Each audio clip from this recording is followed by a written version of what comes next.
Fun fact, Batman once died, but in all actuality, he was sent hurtling through time where he became a caveman, a witch hunter, a pirate, a cowboy, and a private detective before coming back to life. Because comics.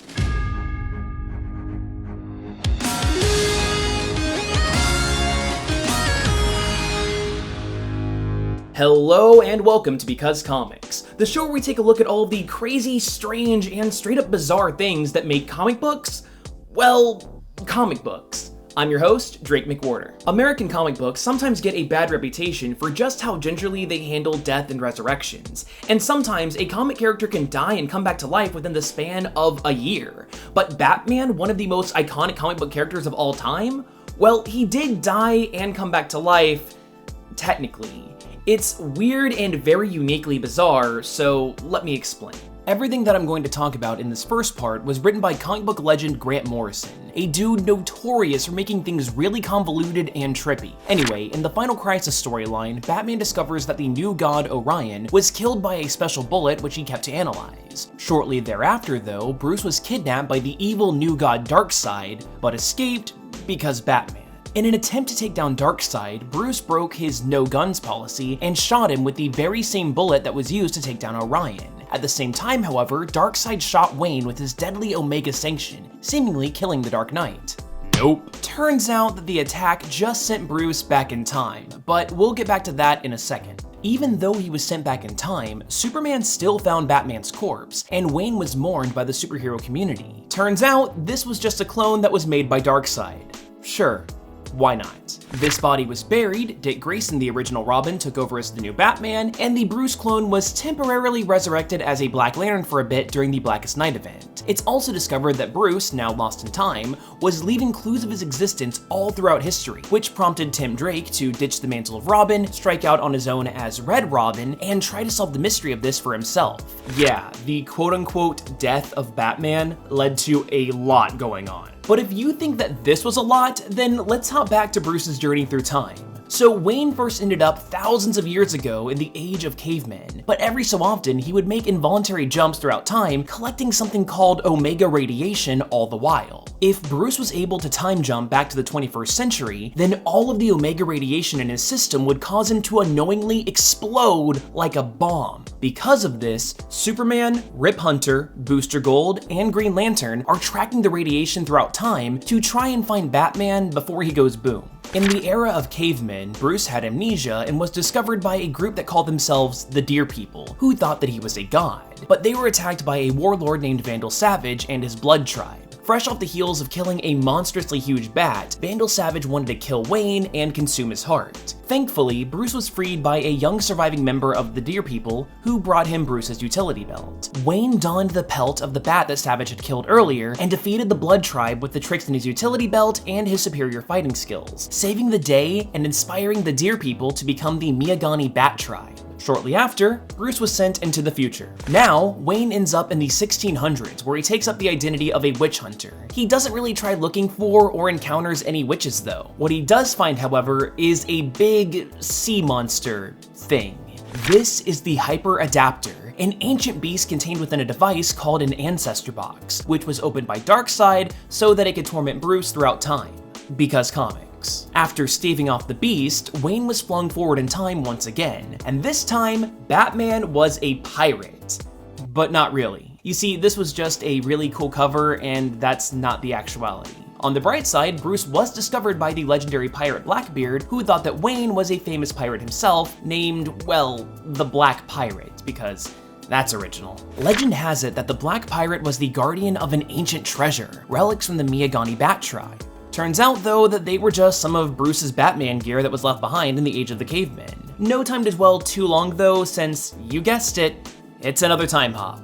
This one doesn't actually have too much to it, though. Batman's a kick-ass cowboy who throws batarangs instead of using a gun. He's trying to track down Vandal Savage, who has gotten his hands on a Miagani artifact. Savage hires a bounty hunter named Jonah Hex to protect himself, but Bruce was shot and time jumped before he could retaliate. Bruce has now been transported to right after his parents were shot. But this whole setup is just Weird. Okay, so remember how Wayne has had amnesia this whole time? Well, now he has it again, not remembering any of his previous time jumps. Wayne was injured and put into the hospital where he's found by Marcia, a friend of his mother's. She pays for Bruce's medical bills and clothes him in exchange for researching the Wayne's death. The two make out after some investigation, but Marcia betrays Bruce, looking to sacrifice him to a dark god referenced several times during the storyline, Barbados. To make things even more crazy, this sacrifice was being filmed, with Marcia dressing herself up as Martha Wayne to make it look like that the Waynes were a part of a cult. Well, the goddamn Batman performed one last time hop at the perfect moment, saving his life. This final destination for Bruce was the very end of time.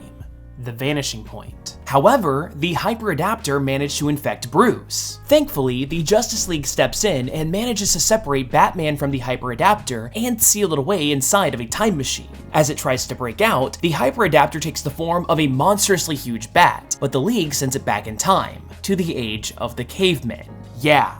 That big bat that Vandal Savage managed to take down before Batman was sent back in time, the same bat whose pelt that Bruce wore later on, inspiring the Miagani Bat people, that was the Hyper Adapter. There's still the matter of the Omega radiation though. Wonder Woman's plan to get rid of it? Batman must die. Bruce's heart is stopped, and he's rendered clinically dead for 2 minutes, allowing for the radiation to escape. Then the team resuscitated him, and the day is saved. See, that's the weird thing about this story. Despite all of the over-the-top comic book shenanigans, how Bruce truly dies and comes back to life is something that commonly happens every day in hospitals around the world. So yeah, Bruce was dead and came back to life, but he didn't actually jump right back into being Batman right away.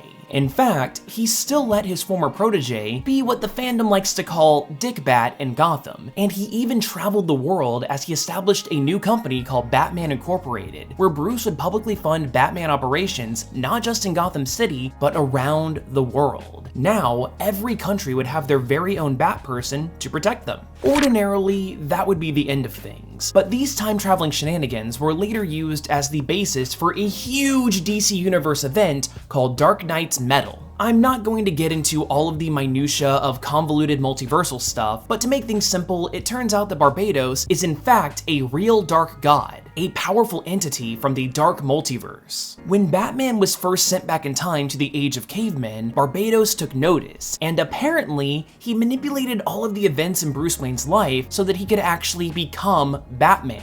This god even claims that he was the exact same bat that crashed through Bruce Wayne's window, which gave him the idea to make his superhero persona a bat in the first place. As a part of these schemes, Barbados made it to where Batman would be infected with several important metals over the course of his life, specifically his adventures post-Flashpoint: Electrum, Dionysium, Promethium, Nth Metal, and the appropriately named Batmanium. After being exposed to these metals, Barbados was able to use Batman's body as a portal into his multiverse, and he brought with him a ruthless team called the Dark Knights, a bunch of evil alternate universe Bat people with extra fun and dangerous powers. Metal was a crazy event that requires a video in and of itself to explain, but to make things short, Barbados and the Dark Knights were defeated by the Justice League, who were clad in a special metal called Element X, a material of pure possibility and imagination. And you know what?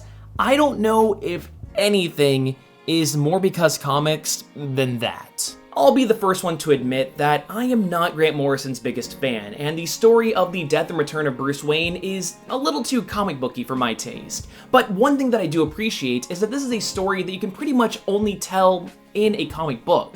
You could probably adapt a story, but it wouldn't be the same. And the fact that this is just something that you can only get in this medium is why I appreciate it, at least a little bit. But if you like this video, then why not consider subscribing or even watching another one? And if you liked Because Comics, this show that you just finished watching, then I actually have a playlist with all of the episodes of this, so maybe you can go down that rabbit hole and have a little bit of fun. But anyway, I hope you learned at least a little something new, and hopefully, I'll see you next time.